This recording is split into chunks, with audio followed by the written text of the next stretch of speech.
പട്ടിണിയും പരുവത്തം കാരണം ഒരു വഴിയില്ലാത്ത റഷ്യൻ ചാരസുന്ദരിയാകാൻ തീരുമാനിക്കുന്ന നായിക പിന്നീട് ക്രൂരമായിട്ടുള്ള ട്രെയിനിങ്ങും ഒരുപാട് പേരുമായിട്ട് ബന്ധപ്പെടുകയും വരുന്ന അവസ്ഥ. അപ്പം നമ്മളിന്ന് കാണാൻ പോകുന്നതെന്ന് വെച്ചാൽ 2018 റിലീസ് ചെയ്ത ഒരിക്കലും താൻ തുണിയില്ലാത്ത സിനിമകളിൽ അഭിനയിക്കത്തില്ലെന്ന് പറഞ്ഞ ജെന്നിഫർ ലോറൻസ് തുണി അയച്ചു തുടങ്ങിയ സിനിമയായിട്ടുള്ള റെഡ് സ്പാരോ ആണ്. അപ്പം നമുക്ക് നേരെ വീഡിയോയിലേക്ക് പോകാം. ഈ സിനിമ കാണുമ്പോൾ നമ്മളെ കാണിക്കുന്നത് ഡൊമിനിക്ക എന്ന് പറയുന്ന നായികനെയാണ്. ഇവളാണെങ്കിൽ ഒരു ബാലറ്റ് ഡാൻസറായിട്ട് റഷ്യ വർക്ക് ചെയ്തുകൊണ്ടിരിക്കുകയായിരുന്നു. അതിന് കിട്ടുന്ന പൈസ കൊണ്ടായിരുന്നു ഇവളാണെങ്കിൽ ഇവളുടെ വയ്യാത്ത അമ്മേനെ നോക്കിക്കൊണ്ടിരുന്നത്. ഒരു ദിവസം ഇവളാണെങ്കിൽ ഒരു വലിയ ഷോയ്ക്ക് പോകുമ്പോഴാണ് അവിടെ വെച്ച് ഇവളുടെ അങ്കിളായിട്ടുള്ള ഇവാനെ കാണുന്നതും അതുപോലെ തന്നെ ഇവാൻ്റെ കൂടെ ഒരു ഗാങ്സ്റ്ററായിട്ടുള്ള ഡൊമിട്രീനൊക്കെ പരിചയപ്പെടുന്നതും. അങ്ങനെ അവർ 3 പേരും കൂടെ ഒരുമിച്ച് ഫോട്ടോ എടുക്കാൻ നേരത്തെ ഡൊമിട്രി ആണെങ്കിൽ ആ സമയം മുതലെടുക്കാൻ വേണ്ടി നോക്കും. പിന്നീട് ഇവളാണെങ്കിൽ ഡാൻസ് കളിക്കാൻ തുടങ്ങും. അതിൻ്റെ ഇടയിലാണ് ഇവളുടെ പാർട്ട്ണറിൻ്റെ ഒരു അബദ്ധം കൊണ്ട് ഇവളുടെ കാലൊടിയുന്നത്. അങ്ങനെ ഇവളെ നേരെ സർജറി ചെയ്യാൻ വേണ്ടി കൊണ്ടുപോകും. പിന്നീട് നമ്മളെ കാണിക്കുന്നതെന്ന് വെച്ചാൽ CIA ഏജൻറ്റായിട്ടുള്ള നേറ്റ്നാഷിനെയാണ്. ഇവനാണെങ്കിൽ റഷ്യയിൽ ഒളിച്ചു പാത്ത് ഇങ്ങനെ വന്നുകൊണ്ടിരിക്കുകയായിരുന്നു. ഒരു ദിവസം ഇവനാണെങ്കിൽ അമേരിക്കയെ സഹായിച്ചുകൊണ്ടിരിക്കുന്ന മാർബിളിന് കോടുന്നയുമുള്ള ഒരു ചാരനെ കാണാൻ വേണ്ടി പോകും. അവർ തമ്മിൽ മീറ്റ് ചെയ്യാൻ ചെയ്യുന്ന തൊട്ട് മുമ്പാണ് അങ്ങോട്ട് പോലീസ് വരുന്നത്. ഉടനെ ഇവൻ കണ്ണെടുത്ത് വെടിവെച്ച ശേഷം പോലീസുകാരുടെ ശ്രദ്ധ തിരിച്ച് മാർബിളിനെ രക്ഷിക്കും. പിന്നീട് പോലീസുകാർ ഇവനെ അറസ്റ്റ് ചെയ്ത് അമേരിക്കൻ എംബസിയിലേക്ക് ട്രാൻസ്ഫർ ചെയ്യും. അവിടെ വെച്ച് അവൻ്റെ സുപ്പീരിയേഴ്സ് വന്നിട്ട് മാർബിൾ സേഫ് ആണെന്നുള്ള കാര്യം പറയും. പിന്നീട് നമ്മൾ ഇവാനെ കാണിക്കും. ഇവനാണെങ്കിൽ റഷ്യയിലെ SBR ഏജൻസിയുടെ ഡെപ്യൂട്ടി ഡയറക്ടറായിരുന്നു. ഇവാനാണെങ്കിൽ അന്ന് അവൻ്റെ സുപ്പീരിയർ ആയിട്ടുള്ള വ്ളാഡിമിറിനെ കാണാൻ വേണ്ടി ചെല്ലും. അവിടെ ചെല്ലുമ്പോഴത്തേക്കിനും പുള്ളിയാണെങ്കിൽ അന്ന് നാഷ് മീറ്റ് ചെയ്തതിൻ്റെ CCTV ഫുട്ടേജ് കാണിക്കും. എന്നിട്ട് പറയും റഷ്യയിൽ തന്നെ അമേരിക്കനെ സഹായിക്കുന്ന ഏതൊരു ചാരുണ്ടോ ഉടനെ തന്നെ അവനെ കണ്ടുപിടിക്കണമെന്ന്. അങ്ങനെ സിനിമ വീണ്ടും ഡൊമിനിക്കയുടെ അടുത്തേക്ക് വരും. അവൾക്കാണെങ്കിൽ ഇനി ഒരിക്കലും ഡാൻസ് കളിക്കാൻ പറ്റത്തില്ലെന്നുള്ള സത്യം അവൾ മനസ്സിലാക്കും. അങ്ങനെ മാസങ്ങൾ കഴിഞ്ഞ് ഇങ്ങനെ പൊക്കോണ്ടിരിക്കുമ്പോഴാണ് ഇവാൻ ഇവളെ കാണാൻ പറ്റുന്നത്. അവൻ വന്നിട്ട് പറയും അവൾക്ക് പുതിയ റീപ്ലേസ്മെൻറ്റ് ആ ഡാൻസുകാർ കണ്ടുപിടിച്ചു, അതുകൊണ്ട് ഇനി തൊട്ട് ഇവൻ്റെ കൂടെ പോയിരുന്നെന്ന് ചോദിക്കും. ഇവളെ തൽക്കാലം ഉത്തരവൊന്നും പറയാതെ ഇങ്ങനെ ആലോചിച്ചിരിക്കുമ്പോഴാണ് അവനാണെങ്കിൽ കുറേ ഫോട്ടോസ് കൊടുക്കുന്നത്. ആ ഫോട്ടോസിലുണ്ടായിരുന്നതെന്ന് വെച്ചാൽ അന്ന് അവളുടെ കൂടെ ഡാൻസ് കളിച്ച പാർട്ട്ണറും അതുപോലെ തന്നെ അവൻ്റെ ഗേൾഫ്രണ്ട് നിൽക്കുന്നതായിരുന്നു. അപ്പോഴാണ് ഇവൾക്ക് പിടികിട്ടുന്നത് ആ ഗേൾഫ്രണ്ടിനെ കയറ്റാൻ വേണ്ടി അവനൊന്ന് അറിഞ്ഞുകൊണ്ട് ഇവളുടെ കാലൊടിച്ചായിരുന്നു. ഇതാണെങ്കിൽ അവൾക്ക് ശരിക്കും ദേഷ്യം ഉണ്ടാക്കും. അന്ന് വൈകുന്നേരം തന്നെ ഇവളാണെങ്കിൽ തിയേറ്ററിലേക്ക് പോയി അവരെ നിരീക്ഷിച്ച ശേഷം കൈ കിട്ടി ഇരുമ്പിൻ്റെ കെയിനെടുത്ത് അവരെ തല്ലി ചതയ്ക്കും. പിന്നീട് അവൾ നേരെ ഇവാൻ്റെ അടുത്തേക്ക് വന്ന് ഇവൻ പറയുന്ന ജോലി ചെയ്തേക്കാന്ന് പറയും. കാരണം അവൾക്കാണെങ്കിൽ അവളുടെ അമ്മയുടെ മരുന്നും കാര്യങ്ങളും ഒക്കെ എക്സ്പെൻസ് കൂടി വരുമായിരുന്നു. ഇവൻ ആദ്യം ഇവൾ കൊടുക്കുന്ന ടാസ്ക് എന്ന് പറഞ്ഞാൽ അന്ന് കണ്ട ഗാങ്സ്റ്ററായിട്ടുള്ള ഡൊമിട്രിക്കാണെങ്കിൽ ഇവളോട് ചെറിയൊരു ക്രഷ് തോന്നിയായിരുന്നു. അതുകൊണ്ട് എങ്ങനെയും അവനെ വശീകരിച്ച് ഒരു മുറിയിലേക്ക് കൊണ്ടുവരുന്നതായിരുന്നു. ഇവളുടെ സേഫ്റ്റിയെ പറ്റി ചോദിക്കുമ്പോഴത്തേക്കും അവൻ പറയും ഒന്നും പേടിക്കേണ്ട, ചുറ്റും SBR ഏജൻസി ഹെൽപ്പ് ചെയ്യാൻ വേണ്ടി ഉണ്ടെന്ന്. അങ്ങനെ ആ വിശ്വാസത്തിൽ അവളാണെങ്കിൽ ഹോട്ടൽ റൂമിലേക്ക് എന്ന് അവനെ വശീകരിച്ച് റൂമിലേക്ക് കൊണ്ടുവരും. പക്ഷെ അവിടെ ചെല്ലുമ്പോഴത്തേനും കാര്യങ്ങൾ മാറി മറിയും. അവനാണെങ്കിൽ ഇവളെ ബലം പിടിച്ച് ബന്ധപ്പെടാൻ വേണ്ടി തുടങ്ങും. അന്നേരമാണ് പെട്ടെന്ന് ഹെൽമെറ്റും വെച്ച് ഒരു SBR ഏജൻറ്റ് വന്ന് ഡൊമിട്രീനെ അവിടെ വെച്ച് കൊല്ലുന്നത്. പിന്നീട് ഇവളെ രക്ഷിച്ചുകൊണ്ട് അവനാണെങ്കിൽ വെളിയിലേക്ക് പോകും. അവിടെ വെച്ചാണ് അവനാണെങ്കിൽ SBR ഏജൻ്റ് ആയിട്ടുള്ള കോൺസ്റ്റാൻ്റാന്ന് പറഞ്ഞ് അവളെ പരിചയപ്പെടുത്തുന്നത്. ഈ സംഭവത്തിന് ശേഷം ഡൊമിനിക്കിനെ കാണാൻ വേണ്ടി വീണ്ടും ഇവാൻ വരും. അന്നേരം അവളാണെങ്കിൽ ഈ പണി നിർത്തുവാന്നും ഗാങ്സ്റ്ററായിട്ട് ഡൊമിട്രി ആണെങ്കിൽ ഇവളുമായിട്ട് ബന്ധപ്പെട്ടെന്നുള്ള കാര്യം പറയും. ഉടനെ ഇവാനാണെങ്കിൽ ഇവൾക്ക് 2 ചോയ്സ് കൊടുക്കും. ഒന്നെങ്കിൽ ഇവൾക്ക് ഇതിൽ തന്നെ തുടരാം, അല്ലെങ്കിൽ ഡൊമിട്രിയെ കൊന്ന കേസിൽ അകത്ത് പോകാമെന്ന്. അങ്ങനെ മറ്റു വഴിയൊന്നുമില്ലാതെ ഇവിടെ ഏജൻസി തന്നെ തുടരാൻ തീരുമാനിക്കും. പിന്നീട് ഡൊമിനിക്കിനെ ആണെങ്കിൽ റഷ്യൻ ചാരസുന്ദരികൾക്ക് മാത്രം ട്രെയിനിങ് കൊടുക്കുന്ന ഒരു സ്കൂളിലേക്ക് കൊണ്ടുവരും. അവിടെ ചെല്ലുമ്പോഴത്തേക്കും അവിടുത്തെ പ്രിൻസിപ്പളായിട്ടുള്ള മാത്രമാണെങ്കിൽ ഇവളെയും വിളിച്ചുകൊണ്ട് അകത്തേക്ക് പോകും. പിറ്റേ ദിവസം തന്നെ ക്ലാസ് തുടങ്ങും. ആദ്യത്തെ ക്ലാസ്സിൽ തന്നെ ഇവരോട് പറയും ഇനി തൊട്ട് ഇവരുടെ ശരീരം ഈ രാജ്യത്തിനുള്ളതാണെന്നും ഈ രാജ്യത്തിന് വേണ്ടി ഇവരുടെ ശരീരം കൊണ്ട് എന്തും ചെയ്യണമെന്നും. ഇതേസമയം നമ്മളെ നാഫിനെ കാണിക്കും. അവനെയാണെങ്കിൽ CIA സസ്പെൻഡ് ചെയ്യാനുള്ള തീരുമാനത്തിന് എല്ലാവരും കൂടിയേക്കുമായിരുന്നു. പക്ഷേ ഇവനാണെങ്കിൽ പറയാം മാർബിളുമായിട്ട് ആകെ കോൺടാക്ട് ചെയ്തത് ഇവൻ മാത്രമാണ്, അതുകൊണ്ട് വേറൊരാളെ വിശ്വസിക്കാൻ പറ്റത്തില്ലെന്ന് ഇവനൊരു സെക്കൻഡ് ചാൻസ് കൊടുക്കണമെന്നും പറയും. ഇത് കേട്ട് കഴിയുമ്പോഴത്തേക്കും CIA ആണെങ്കിൽ ഇവൻ ഒറ്റ ചാൻസും കൂടെ കൊടുക്കാൻ വേണ്ടി തീരുമാനിക്കും. ഉടനെ തന്നെ ഇവനെ ബുഡാപാസ്റ്റ് എന്ന് പറഞ്ഞ സ്ഥലത്തേക്ക് ട്രാൻസ്ഫർ ചെയ്യും. വീണ്ടും ഡൊമിനിക്കയുടെ അടുത്തേക്ക് വരുവാണെങ്കിൽ 2ാം ദിവസത്തെ ക്ലാസ്സിലേക്ക് അവൾ അറ്റൻഡ് ചെയ്തുകൊണ്ടിരിക്കുമായിരുന്നു. ഇന്നത്തെ ദിവസം അവരെ TVകളിൽ ഒരുപാട് വീഡിയോ ഒക്കെ കാണിച്ച ശേഷം എങ്ങനെ ടാർഗറ്റിനെ വശീകരിക്കാനുള്ളതിനെ പറ്റി ചോദ്യങ്ങൾ ചോദിച്ചുകൊണ്ടിരിക്കും. ആദ്യം തന്നെ അവിടെ ഇരിക്കുന്ന വിക്ടർ എന്ന് പറഞ്ഞ ഒരുത്തനാണെങ്കിൽ തെറ്റായിട്ടുള്ള ഉത്തരം പറയും. അന്നേരമാണ് ഡൊമിനിക്ക് ശരിയായിട്ടുള്ള ഉത്തരം പറഞ്ഞ് അവനെ തിരുത്തുന്നതും. ഇതാണെങ്കിൽ അവന് ശരിക്കും ഈഗോ അടിക്കാൻ തുടങ്ങും. ഇച്ചിരി കഴിഞ്ഞ് അടുത്ത ചോദ്യം ചോദിക്കും. അതിന് മറ്റൊരു പെൺകുട്ടിയാണെങ്കിൽ കറക്റ്റ് ഉത്തരം പറയും. അപ്പോൾ തന്നെ ഹെഡ് മിസ്ട്രസ് ആണെങ്കിൽ ആ പെൺകുട്ടിനെ വിളിച്ച് ഏറ്റവും മുന്നിലേക്ക് നിർത്തും. എന്നിട്ട് അവിടെ നിന്ന് ഒരു ആൺകുട്ടിനെ വിളിച്ചിട്ട് അവനെ തൃപ്തിപ്പെടുത്താൻ വേണ്ടി പറയും. ഇവളാണെങ്കിൽ അതിനുവേണ്ടി ആദ്യം ഒന്ന് മുട്ടേ നിൽക്കും. പക്ഷെ അവൾക്കാണെങ്കിൽ അതിനൊന്നും സാധിക്കുന്നില്ലായിരുന്നു. പിറ്റേ ദിവസമാണെങ്കിൽ ഒരു അസൈൻമെൻറ്റിന് പോയിട്ട് വന്ന കുറേ പട്ടാളക്കാരുടെ അടുത്തേക്ക് ഓരോരോ ചാരസുന്ദരികളെ വിടും. എന്നിട്ട് ഓരോരുത്തവരെ ചൂസ് ചെയ്തിട്ട് അവരെ കൊണ്ടുപോയി തൃപ്തിപ്പെടുത്താൻ വേണ്ടി ഓർഡർ കൊടുക്കും. ഡൊമിനിക്കാണെങ്കിൽ അത് ഏറ്റവും എങ്ങായിട്ടുള്ള ഒരുത്തനെ ചൂസ് ചെയ്ത് അവനെ കൊണ്ട് ഒരു പ്രൈവറ്റ് റൂമിലേക്ക് പോയി അവനെ തൃപ്തിപ്പെടുത്തും.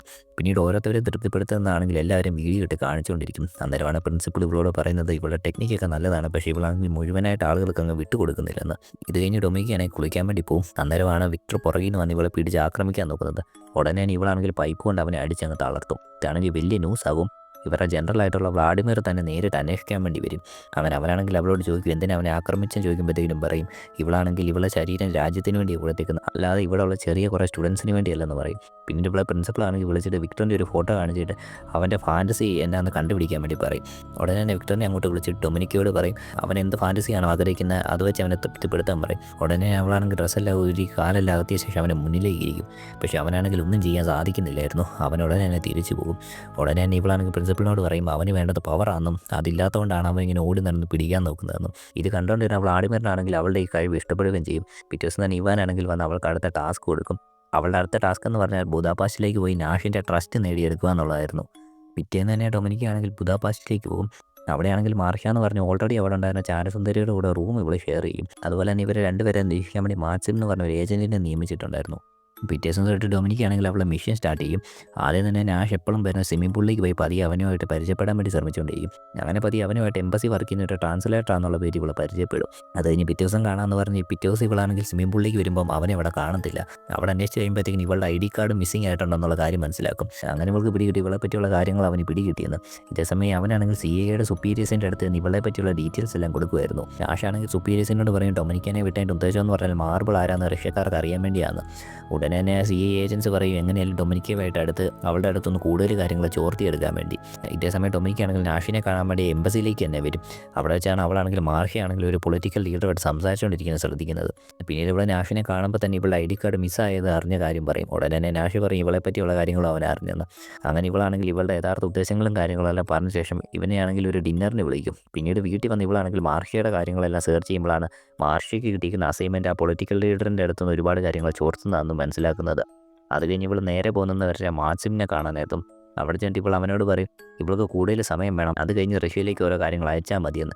അവനാണെങ്കിൽ അതിനൊന്നും സമ്മതിക്കത്തില്ല. ഉടനെ തന്നെ ടാസ്ക് കംപ്ലീറ്റ് ചെയ്യണമെന്ന് പറയുമ്പോഴാണ് ഇവളാണെങ്കിൽ അവിടെ വെച്ച് അവനെ ദേഷ്യം പിടിപ്പിച്ച് തല്ലിക്കാൻ വേണ്ടി നോക്കുന്നത്. ദേഷ്യം വന്ന് ഇവനാണെങ്കിൽ അവളെ കയറി തല്ലും. ഉടനെ തന്നെ ഇവൾ പറയും ഇനി തൊട്ട് ഇവൾ പറയുന്ന ടൈമുകളിൽ മാത്രമേ റഷ്യയിലേക്ക് മെസ്സേജ് വിടാവുള്ളൂ, അല്ലെങ്കിൽ ഉടനെ തന്നെ ഇവളെ തല്ലിയ CCTV ദൃശ്യം കാണിച്ച് ഇവിടുത്തെ പോലീസിനെ കൊണ്ട് ഇവനെ പിടിപ്പിക്കുമെന്ന്. ഇതേസമയം നാഷ് ആണെങ്കിൽ ഹോട്ടലിൽ ഇവളുടെ ഡിന്നറിന് വേണ്ടി വെയിറ്റ് ചെയ്തുകൊണ്ടിരിക്കുകയായിരുന്നു. കുറേ സമയം കഴിഞ്ഞ് ഇവൾ വരാത്തപ്പം അവനാണെങ്കിൽ പതി വീട്ടിലേക്ക് പോകും. ഡൊമിനിക്കാണെങ്കിൽ അവനറിയാതെ ഇതേസമയം അവനെ ഫോളോ ചെയ്തുകൊണ്ടിരിക്കുകയായിരുന്നു. അങ്ങനെ അവനെ ഫോളോ ചെയ്ത് ഇവളാണെങ്കിൽ അവൻ്റെ വീട് കണ്ടുപിടിക്കും. അവിടെ ചെന്ന് പതിയെ ബെല്ലടിച്ച് അകത്ത് കയറിയ ശേഷം അവനാണെങ്കിൽ ഇവളോട് എങ്ങനെ വീട് കണ്ടുപിടുന്നതെന്ന് ചോദിക്കും. ഉടനെ ഇവനാണെങ്കിൽ ഇവർ തമ്മിൽ സംസാരിക്കുന്ന ആരും കേൾക്കാതിരിക്കാൻ വേണ്ടി ആ TVയുടെ ഓളിയും കൂട്ടും. അങ്ങനെ പിന്നീട് ആ പാർക്ക് വെച്ച് നടന്ന കാര്യങ്ങൾ മാർബിളിനെ പറ്റിയൊക്കെ ചോദിച്ച് ഇവളെ പറ്റി അവനെ വശീകരിക്കാൻ നോക്കിക്കൊണ്ടിരിക്കും. പക്ഷേ അവനാണെങ്കിൽ അവളെ തട്ടി മാറ്റിയ ശേഷം തൽക്കാലം ഇവളോട് പൊക്കോളാൻ പറയും. പിന്നീട് ഇവൾ വീട്ടിൽ ചെല്ലുമ്പോഴത്തേക്കും അവിടെ ഇവാനാണെങ്കിൽ ഇവളെ കാണാൻ വന്നിട്ടുണ്ടായിരുന്നു. ഇവളുടെ പ്രോഗ്രസ്സൊക്കെ എങ്ങനെ പോകുന്നതെന്ന് അറിയാൻ വേണ്ടി. ഇവൾക്കാണെങ്കിൽ സത്യം പറഞ്ഞാൽ കൂടുതൽ സമയം വേണമായിരുന്നു. അതുകൊണ്ട് ഇവൾ പറയും തൽക്കാലം ഇവളാണെങ്കിൽ മാർഷ്യയുടെ കേസിലും കൂടെ ഇടപെട്ട് അവളെയും കൂടെ സഹായിച്ചുകൊണ്ടിരിക്കുകയെന്ന്. ഇത് കേട്ട് കഴിയുമ്പോഴത്തേക്കും ഇവാനാണെങ്കിൽ ഒന്നും പറയാതെ ചിരിച്ചോണ്ടങ്ങ് ഇറങ്ങിപ്പോകും. അന്ന് പിന്നീട് ഇവൾ റൂമിലേക്ക് വരുമ്പോഴാണ് അവിടെ മാർഷ്യനെ കൊന്നിട്ടേക്കുന്നത് കാണുന്നത്. ഇവിടെ പെട്ടെന്ന് റഷ്യയുടെ കില്ലറായിട്ടുള്ള കോൺസ്റ്റാന്റിൻ ഇവളെ പുറകിൽ വന്ന് പിടിച്ച ശേഷം ഇവളോട് പറയും അവരവരെ ഏൽപ്പിച്ചിരിക്കുന്ന രഹസ്യങ്ങൾ അവരവരെ തന്നെ ചെയ്യണം, ഇതുപോലെ രഹസ്യങ്ങൾ കൈമാറിയാൽ മാർഷ്യയുടെ അവസ്ഥയായിരിക്കും ഇവൾക്കെന്നും. എന്നാണെങ്കിൽ നാഷ് ആണെങ്കിൽ ഡൊമിനിക്കിനെ കാണാൻ വേണ്ടി വരും. എന്നിട്ട് അവളോട് ഇവളുടെ മുഴുവൻ കഥ ചോദിക്കുമ്പോൾ ഇവളെ തുടക്കം മുതലുള്ള കാര്യങ്ങൾ പറയും. അങ്ങനെ നാഷ് ആണെങ്കിൽ ഇവളോട് ഡബിൾ ഏജൻറ്റായിട്ട് വർക്ക് ചെയ്യാൻ വേണ്ടിയുള്ള ഒരു ഓഫർ കൊടുക്കും. അവളാണെങ്കിൽ അതിന് സമ്മതിക്കും. പിറ്റേ ദിവസം തന്നെ CAയുടെ അടുത്തേക്ക് ഇവളെ കൊണ്ട് പോകും. അവിടെ ചെന്നിട്ട് ഇവളെയാണെങ്കിൽ നുണപരിശോധനയ്ക്ക് വിധേയയാക്കും. അത് ഈ CAക്കാർക്കും വിശ്വാസം വന്ന് തുടങ്ങാൻ വേണ്ടി ഇവളാണെങ്കിൽ അമേരിക്കയിൽ തന്നെയുള്ള ഒരു പൊളിറ്റിക്കൽ ലീഡറാണെങ്കിൽ മാർഷ്യ വഴി ന്യൂക്ലിയർ കോഡ് റഷ്യക്കാർക്ക് കൈമാറുന്ന കാര്യം പറയും. പിറ്റേന്ന് മാർഷ്യയ്ക്ക് വരുന്ന റഷ്യക്കാരാണെങ്കിൽ ആ കോഡ് മേടിക്കാൻ ഇവളെയായിരുന്നു അസൈൻ ചെയ്തേക്കുന്നത്. അങ്ങനെ ഇവളാണെങ്കിൽ ചെന്നാൽ പൊളിറ്റിക്കൽ ലീഡറിനോട് സംസാരിച്ച് മാർഷ്യയ്ക്ക് പകരം വന്നതാണെന്ന് പറഞ്ഞ് റൂമിലേക്ക് പോകും. ഇതെല്ലാം ഇവൾ പറഞ്ഞത് വെച്ച് CIAക്കാർ നിരീക്ഷിച്ചുകൊണ്ടിരിപ്പുണ്ടായിരുന്നു. അങ്ങനെ അവിടെ വെച്ച് കോഡുള്ള ഡിസ്ക് കിട്ടുമ്പോഴത്തേക്കും ഇവളാണെങ്കിൽ അതിട്ട് നോക്കാൻ പോയ വഴിക്ക് അവിടെ ഓൾറെഡി CIAക്കാർ വെച്ചിരിക്കുന്ന ഡ്യൂപ്ലിക്കേറ്റ് ഡിസ്ക് എടുത്ത് തമ്മിൽ മാറ്റി വെക്കും. പിന്നീട് രണ്ടുപേരും പൈസ എല്ലാം കൈമാറി ശേഷം 2 ബൈക്ക് പോകുമ്പോഴാണ് പുറത്തോട്ട് ഇറങ്ങി കഴിയുമ്പോൾ പൊളിറ്റിക്കൽ ലീഡർ ശ്രദ്ധിക്കുന്നത് ചുറ്റും അവളെ CIAക്കാർ വാച്ച് ചെയ്യുന്നത്. ഉടനെ തന്നെ അവൾ ആ പൈസ വേസ്റ്റ് ഒക്കെ ഇട്ട് വെപ്രാളത്തിൽ പോകുമ്പോഴത്തേക്കും ഒരു വണ്ടി ഇടിച്ച് അവളെ ചാകും. ഇതാണെങ്കിൽ അവിടെ ഉണ്ടായിരുന്ന റഷ്യക്കാർ വാച്ച് ചെയ്തുകൊണ്ടിരിപ്പുണ്ടായിരുന്നു. ഉടനെ തന്നെ റഷ്യക്കാരാണെങ്കിൽ അവരുടെ സുപ്പീരിയേഴ്സിനെ വിളിച്ച് ആരോ ഒറ്റിട്ടുണ്ടെന്ന് പറയും. അങ്ങനെ മാക്സിമിനെയും ഡൊമിനിക്കിനെ ഉടനെ തന്നെ റഷ്യയിലേക്ക് തിരിച്ചു കൊണ്ടുവരാൻ അവൾ ഓർഡർ റെഡിയാക്കി അവരെ ഉടനെ തന്നെ റഷ്യയിലേക്ക് കൊണ്ടുവരും. വന്ന ശേഷം അവരെയാണെങ്കിൽ ശരിക്കും ടോർച്ചർ ചെയ്തുകൊണ്ടിരിക്കും ആരാ ഒറ്റയെന്നറിയാൻ വേണ്ടി. മാക്സിം ആണെങ്കിൽ ഇവൾ പറഞ്ഞൊരു ഡോക്യുമെൻറ്റ്സ് കറക്റ്റ് സമയത്ത് അയക്കാതിരുന്നതുകൊണ്ട് റഷ്യക്കാരാണെങ്കിൽ അവനെ സംസാരിക്കാൻ പോലും സമയം കൊടുക്കാതെ വെടിവെച്ച് കൊല്ലും. പിന്നീട് ഇവളാണെങ്കിൽ ഒരുപാട് ടോർച്ചർ ചെയ്തിട്ടും ഇവളാണെങ്കിൽ ഒന്നും അറിയത്തില്ലെന്ന് തന്നെ പറഞ്ഞുകൊണ്ടിരിക്കും. അങ്ങനെ ഇവാനും പതിയെ വിശ്വാസമായിട്ട് ഇവളെ വീണ്ടും തിരിച്ച് അമേരിക്കയിലേക്ക് തന്നെ വിടും. അങ്ങനെ അമേരിക്കയിൽ ചെന്ന് അവളാണെങ്കിൽ നേരെ നാഷിനെ കാണാൻ വേണ്ടി ചെല്ലും. അന്ന് രാത്രി അവൾ എഴുന്നേറ്റ് നോക്കുമ്പോഴാണ് നാഷിനാണെങ്കിൽ കോൺസ്റ്റാന്റിനെ കെട്ടിയിട്ട് ചോദ്യം ചെയ്യുന്നത് കാണുന്നത് ആരാണ് മാർബിൾ എന്നറിയാൻ വേണ്ടി. ഇത് കാണുന്ന അവളാണെങ്കിൽ ആദ്യം കോൺസ്റ്റാന്റിനെ സപ്പോർട്ട് ചെയ്യുന്നത് വിശ്വസിപ്പിക്കാൻ വേണ്ടി അവളും അവിടെ ഇരിക്കുന്ന ആയുധങ്ങളെടുത്ത് നാഷിനെ ടോർച്ചർ ചെയ്തുകൊണ്ടിരിക്കും. അങ്ങനെ ഇടയ്ക്ക് വെച്ച് കോൺസ്റ്റാന്റിന്റെ ശ്രദ്ധ ഒന്ന് തീയുന്ന സമയത്ത് ഇവളാണെങ്കിൽ അവനെ ആക്രമിക്കും. പിന്നീട് നാഷും ഡൊമിനിക്കും കൂടെ ടീമായിട്ട് കോൺസ്റ്റാന്റിനെ അവിടെ വെച്ച് ആക്രമിച്ച് കൊല്ലും. പക്ഷേ അവനുമായിട്ടുള്ള അടിപിടിയിലാണെങ്കിൽ ഇവർക്ക് ശരിക്കും അപകടം പറ്റിയായിരുന്നു. പിറ്റേ ദിവസം ആണെങ്കിൽ ഇവൾ ആശുപത്രിയിൽ ഇരിക്കുമ്പോഴാണ് ഇവളെ കാണാൻ വേണ്ടി വ്ളാഡിമിർ വരുന്നത്. ആദ്യം ഇവൾ ഞെട്ടിപ്പോവും. അത് കഴിഞ്ഞാണ് അവനാണെങ്കിൽ ഒരു സത്യം പറയുന്നത് റഷ്യക്കാർ അന്വേഷിച്ച് നടക്കുന്ന മാർബിൾ ശരിക്കും ഇവനാണെന്നുള്ളത്. അതിനെപ്പറ്റി ചോദിക്കുമ്പോഴത്തേക്കും ഇവൻ പറയും റഷ്യയുടെ കറപ്ഷനും അതുപോലെ തന്നെ ഇവൻ്റെ ഭാര്യയാണെങ്കിൽ വയ്യാതെ കിടന്നപ്പോഴത്തേക്കും ചികിത്സിക്കാൻ വന്ന അമേരിക്കൻ ഡോക്ടറിനെ രാജ്യത്തിൻ്റെ ശത്രുത വെച്ച് ഓടിച്ചു വിട്ടതിൻ്റെയൊക്കെ പകലാണ് ഇവൻ അമേരിക്കയ്ക്ക് വേണ്ടി പ്രവർത്തിക്കാൻ തുടങ്ങിയെന്ന്. പിന്നീട് അവൻ ഇവളോട് പറയും ഉടനെ തന്നെ ഇവനെ കണ്ടുപിടിക്കാൻ ചാൻസ് ഉണ്ടെന്ന്. അതുകൊണ്ട് ഇവളായിട്ട് തന്നെ ഇവനാണ് ഒറ്റുകാരൻ എന്നുള്ള പേര് പറയുവാണെങ്കിൽ ഇവൾക്ക് നാഷണൽ ഹീറോയിനായിട്ട് മാറാമെന്നൊക്കെ. അവളാണെങ്കിൽ വ്ളാഡിമിർ പറഞ്ഞ കാര്യങ്ങളെല്ലാം സമ്മതിക്കും. പിന്നീട് അവൾ നേരെ അമേരിക്കൻ എംബസിയിലേക്ക് പോയി അവിടെ കീഴടങ്ങും. അത് കഴിഞ്ഞ് അതുവഴി റഷ്യക്കാരുമായിട്ട് കോൺടാക്ട് ചെയ്തിട്ട് അവരോട് പറയും യഥാർത്ഥ മാർബിൾ ആരെന്നുള്ള ഐഡൻറ്റിറ്റി പിടികിട്ടി, ഉടനെ തന്നെ അവരെ അറിയിക്കാം, പകരമാണെങ്കിൽ ഇവളുടെ ഫ്രീഡം തരണത്. പിറ്റേ ദിവസം അമേരിക്കയിലും റഷ്യക്കാരും 2 ചാരന്മാരെ അങ്ങോട്ടും ഇങ്ങോട്ടും കൈമാറാൻ വേണ്ടി ഒരു സ്ഥലത്ത് കൂടും. അമേരിക്കക്കാർ ആദ്യം റഷ്യൻ ചാരയായിട്ടുള്ള ഡൊമിനിക്കിനെ അങ്ങോട്ട് കൊണ്ടുവരും. റഷ്യക്കാർ അവിടെ നിന്ന് അമേരിക്കൻ ചാരനായിട്ട് പ്രവർത്തിച്ച മാർബിളിനെ കൈമാറാനായിട്ട് കൊണ്ടുവരും. എന്നിട്ട് മാസ്ക് വരുമ്പോഴത്തേക്കിനും അതാണെങ്കിൽ അവളുടെ അമ്മാവനായിട്ടുള്ള ഇവാനായിരുന്നു. അത് കഴിഞ്ഞ് റഷ്യക്കാരാണെങ്കിൽ അവരുടെ ചാര ഡൊമിനിക്കാണെന്ന് കൺഫേം ചെയ്യും. ആഷാണെങ്കിൽ അവർക്ക് വേണ്ടി വർക്ക് ചെയ്ത ചാരൻ ഇവാനാണ് എന്ന് സമ്മതിക്കും. അപ്പോഴാണ് നമ്മളെ യഥാർത്ഥ ടിസ്റ്റ് കാണിക്കുന്നത്. ഇവൾ ശരിക്കും അമേരിക്ക വന്നപ്പോൾ തൊട്ട് ഇവളുടെ അമ്മാവനെ കൊടുക്കാൻ വേണ്ടിയുള്ള ഓരോ പ്ലാനുകൾ ഇട്ടുകൊണ്ടിരിക്കുമായിരുന്നു. അന്ന് ആ കോഡ് എക്സ്ചേഞ്ച് നടന്നപ്പോൾ പോലും ഇവളാണെങ്കിൽ അങ്ങോട്ട് മാറിപ്പോയി ചെയ്യുന്നതെന്ന് വെച്ച് അവിടെ ഇവളുടെ അങ്കിളിന് വേണ്ടിയുള്ള തെളിവുകൾ ഉണ്ടാക്കിക്കൊണ്ടിരിക്കുമായിരുന്നു.